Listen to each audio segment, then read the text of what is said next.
जी good morning. स्वागत है आपका सरस्वती ऑनलाइन क्लासेस में। और चैप्टर चल रहा है अपना 4 उष्मा। और हम पढ़ रहे थे कि उष्मा का स्थानांतरण कैसे होता है। उष्मा यानी गर्मी वो एक स्थान से दूसरे स्थान पे कैसे जाती है, तो उष्मा का स्थानांतरण हम पढ़ रहे थे। तो हमने 2 में पढ़ लिया था। उष्मा का स्थानांतरण 3 तरीके से होता है। पहला है चालन, दूसरा है संवहन और तीसरा है विकिरण। ये हम अभी पढ़ेंगे, ठीक है। पहले चालन, और ये हम पढ़ चुके हैं। चालन किसमें होता है? ठोस पदार्थों में। चालन का अर्थ होता है कि जो उष्मा यानी गर्मी जो होती है वो हमेशा गर्म वस्तु से ठंडी वस्तु की ओर जाती है। गर्म से ठंडी वस्तु की ओर चालन होता है, या गर्म सिरे से ठंडे सिरे की ओर उष्मा का स्थानांतरण चालन कहलाता है। जैसे कि ठोस पदार्थों में चालन द्वारा उष्मा आगे जाती है, उष्मा का स्थानांतरण होता है। स्थानांतरण, स्थान बदलना, एक वस्तु से दूसरी वस्तु में उष्मा का जाना, उष्मा स्थानांतरण, ठीक है, या उष्मा का आगे बढ़ना। तो उष्मा का स्थानांतरण गर्म सिरे से ठंडे सिरे की ओर होता है। जो हमने पढ़ा था, जब एक 2 ईंटें दी थी, उसके बीच में एक एल्युमिनियम की या लोहे की छड़ डाली और फिर यहाँ मोम लगाई, यहाँ भी मोम और यहाँ अगरबत्ती लगा के, मोमबत्ती लगा के जब इसको गर्मी दी गई तो सबसे पहले ये सिरा गर्म होगा। ये कैसा हो गया? गरम सिरा। फिर यहाँ गर्म होगा, फिर गर्मी आगे जाएगी, उष्मा आगे जाएगी, और फिर ये मोम, जब ये सिरा गर्म हो जाएगा, फिर ये लोहे का सिरा ये भी गर्म हो जाएगा, तो यहाँ से ये मोम नीचे गिरेगी। फिर आगे उष्मा आगे जाएगी, फिर ये सिरा गर्म होगा, यहाँ से गर्मी, यहाँ उष्मा आएगी, फिर ये मोम गिरेगा। तो उष्मा कहाँ जा रही है? सबसे पहले इस सिरे में आई उष्मा, फिर इससे आगे गई तो ये गिरा, फिर इससे आगे ये गिरा। उष्मा जो होती है हमेशा गर्म सिरे से, देखो ये गर्म होगा पहले, ये कैसा है? ठंडा। फिर ये गर्म होगा, ये कैसा है? ठंडा। फिर इसके बाद उष्मा आगे जाएगी, ये गर्म होगा, ये कैसा है? ठंडा। तो उष्मा हमेशा गर्म सिरे से ठंडे सिरे की ओर जाती है। इसको चालन कहते हैं। क्या कहते हैं? इस प्रक्रिया को चालन कहते हैं। और ये किसमें पाया जाता है? ठोस पदार्थों में पाया जाता है चालन। तो ठोस में चालन के द्वारा उष्मा प्रवाहित होती है, उष्मा आगे बढ़ती है। फिर हमने पढ़ा संवहन। जल तथा वायु, पानी और वायु जो होती है, ये इनमें भी क्या होता है? उष्मा का संवहन होता है। संवहन का अर्थ होता है कि गर्म वायु भाप बनकर या गर्म वायु ऊपर उठती है, उसका स्थान में ठंडी वायु आती है, और ये प्रक्रम तब तक चलता है जब तक कि पूरा पानी गर्म ना हो जाए या पूरी वायु गर्म ना हो जाए। और उसका एग्जाम्पल जल में हमने पढ़ा कि एक कॉनिकल फ्लास्क लेके पानी डाला उसमें और नीचे से गर्म किया, तो सबसे पहले जब हम इसको गर्म करेंगे तो कौन सा भाग गर्म होगा? ये पानी पहले गर्म होगा, ये गर्म पानी ऊपर जाएगा, और ये गर्म पानी जब ऊपर चला जाएगा तो इसका स्थान लेने के लिए इसकी जगह कौन आएगा? यहाँ पास का जो ठंडा पानी वो यहाँ आएगा। फिर ये पास का ठंडा पानी यहाँ आया, फिर गर्म होगा, ये ऊपर जाएगा, फिर वापस ये आसपास का पानी ऊपर वाला ये पानी नीचे आएगा। तो गर्म, ये भी उस संवहन भी क्या होता है? चालन की तरह ही थोड़ा।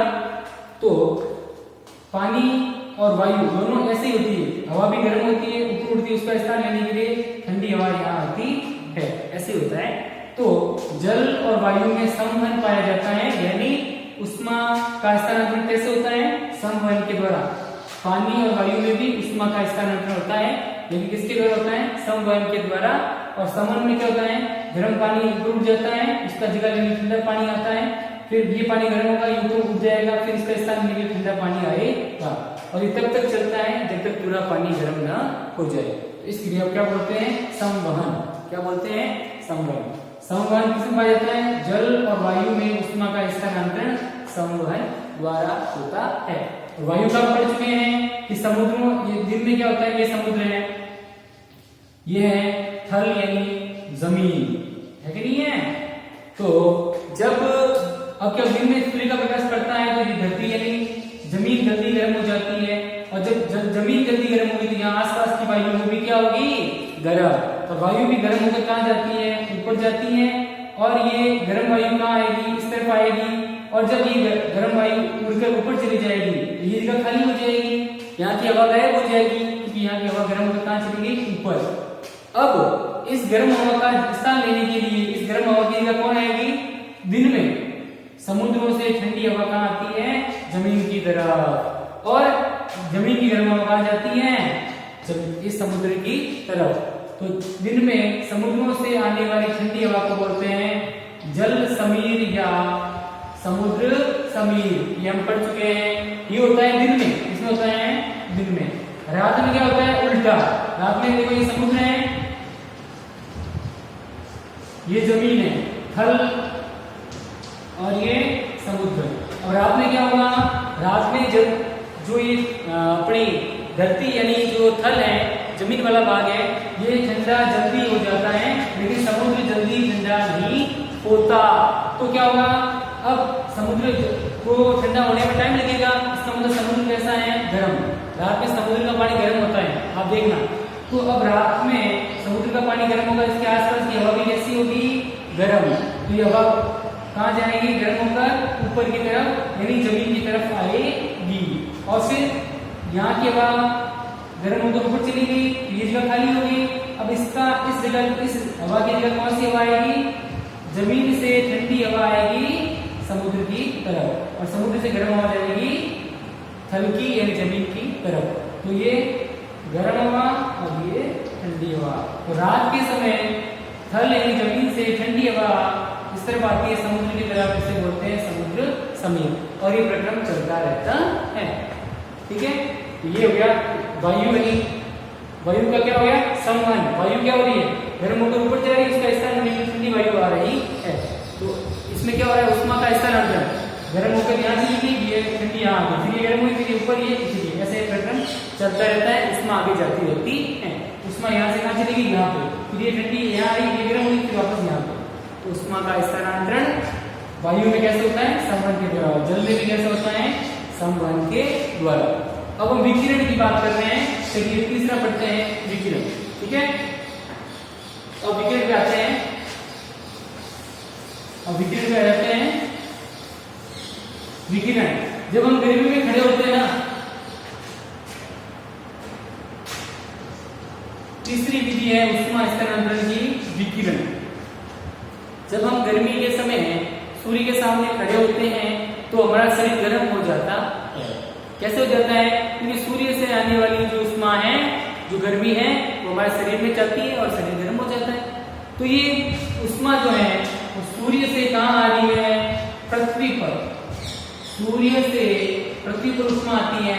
तो देखो, जैसे हमने क्या किया था, अब छड़ को गर्म करना है, छड़ कैसी है, ठोस, उसको क्या लेते हैं, आग देते हैं, ये आग इससे जाती है, फिर ये आगे आगे आगे आगे।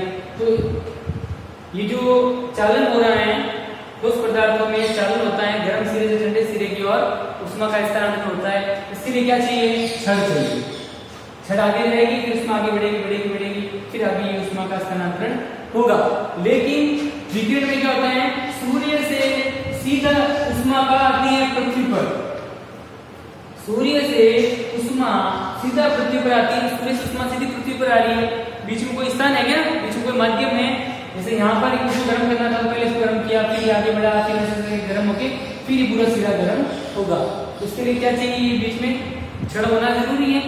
ठीक है, लेकिन विकिरण जो होती है, विकिरण के द्वारा सूर्य से जो विकिरण आती है ना उष्मा की, सूर्य से प्रकाश आ रहा है, वो किसके रूप में आ रहा है, विकिरण के रूप में।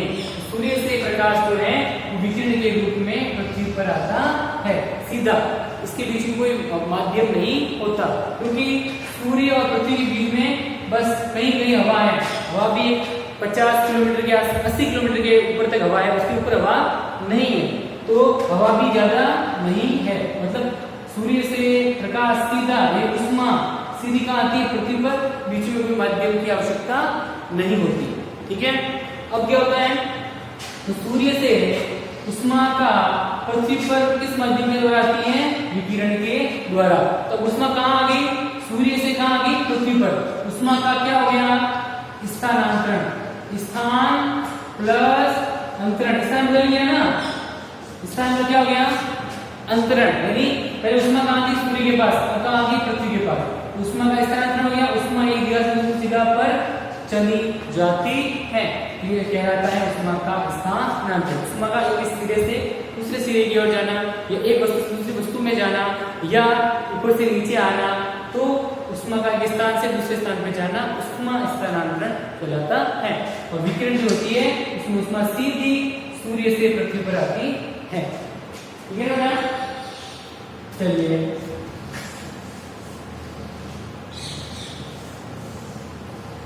अब विकिरण के बारे में देखते हैं।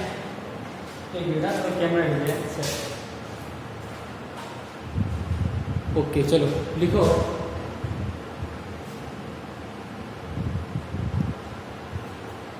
इसमें लिखो उष्मा के स्थानांतरण और विकिरण के बारे में।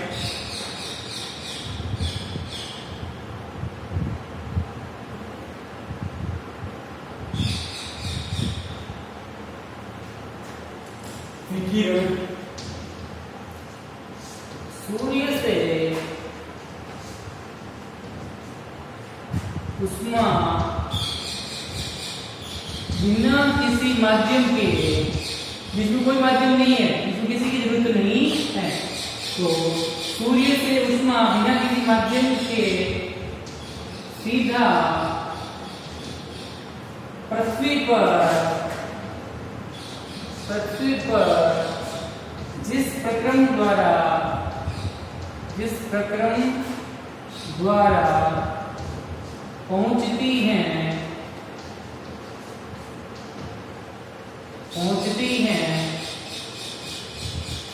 उसे विकिरण कहते हैं। क्या कहते हैं? विकिरण कहते हैं। आपको बताइए, ये सूर्य हो गया, क्या हो गया? सूर्य। ये हो गई पृथ्वी। अब सूर्य से उष्मा आ रही, किसमें आ रही? विकिरण, किरण के रूप में आ रही ना, किरण या विशेष किरण। विशेष किरण को क्या बोलते हैं? विकिरण। सूर्य से क्या आ रही है? उष्मा। किसके रूप में? विकिरण के रूप में। चित्र बना लो ताकि समझ में आ जाए कि सूर्य से जो उष्मा है वो विकिरण के रूप में सीधा पृथ्वी पर आती है। उष्मा का हो गया स्थानांतरण। लिख लो। फिर इसके बारे में लिखो। और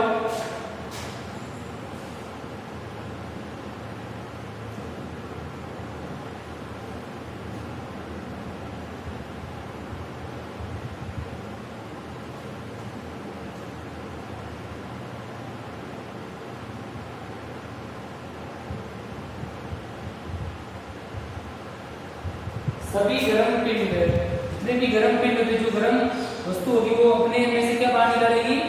उष्मा को बाहर निकालेंगे। सभी गर्म पिंड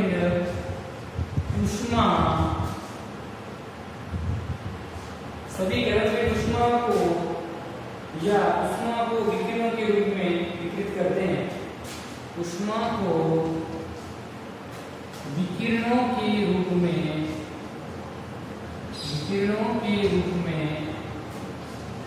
विकिरित करते हैं, यानी बिखेरते हैं, विकिरित करते हैं, यानी बाहर निकालते हैं, विकिरित करते हैं, फैलाते हैं। देखो करते हैं। जब ये उष्मा किसी अन्य वस्तु से टकराती है,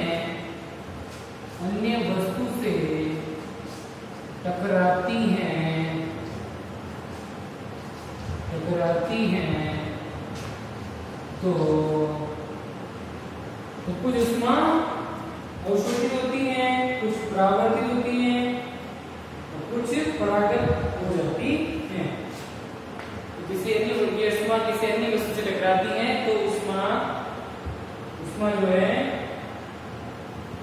उष्मा का कुछ भाग, तो उष्मा का कुछ भाग परावर्तित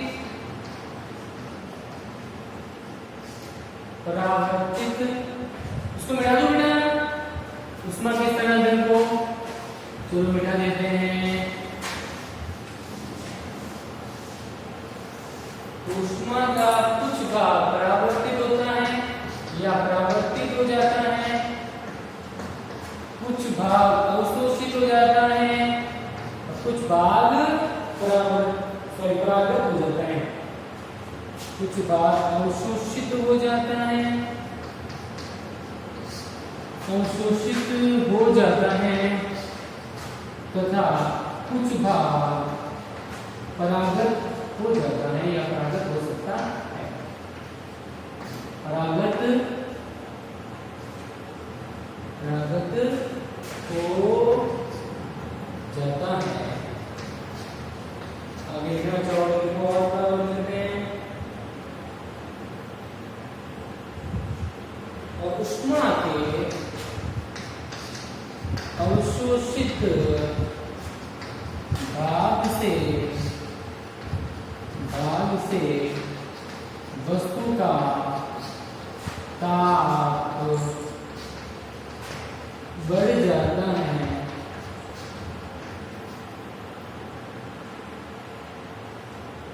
बढ़ जाता है।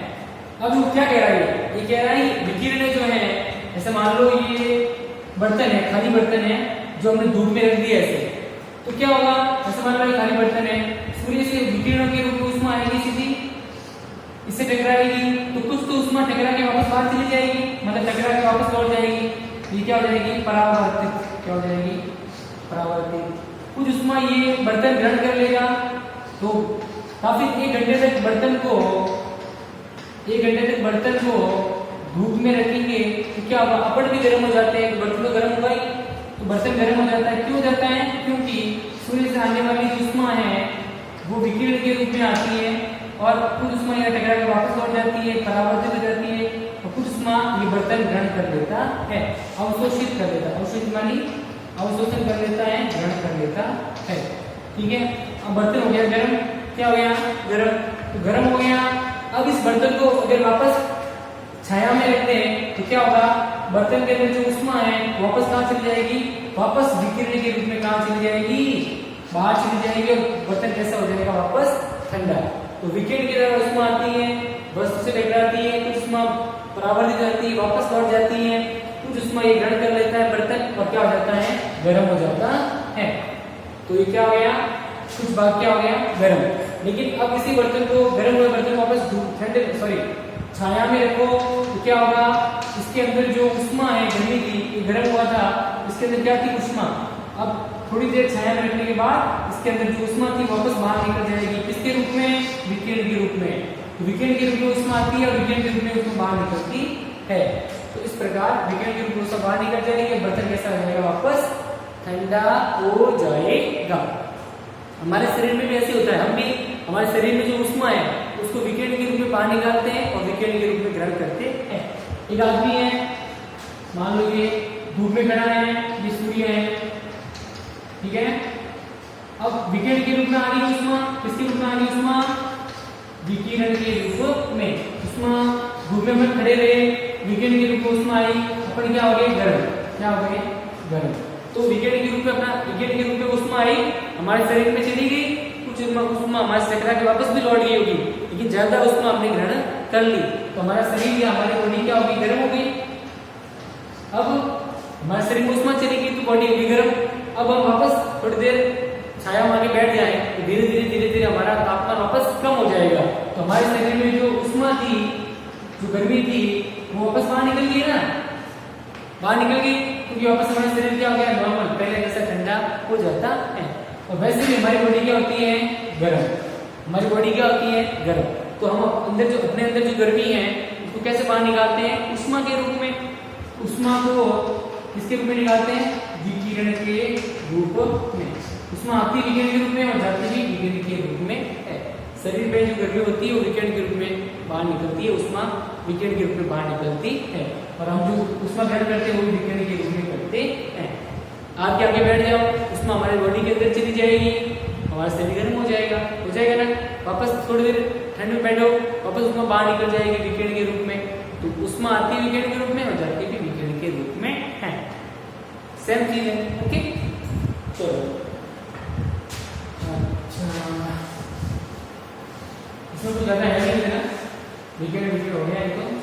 चलो अब इसमें थोड़ा एक दो लाइन और लिख लो कि हमारा शरीर की ऊष्मा का स्थानांतरण विकिरण के रूप में करता है।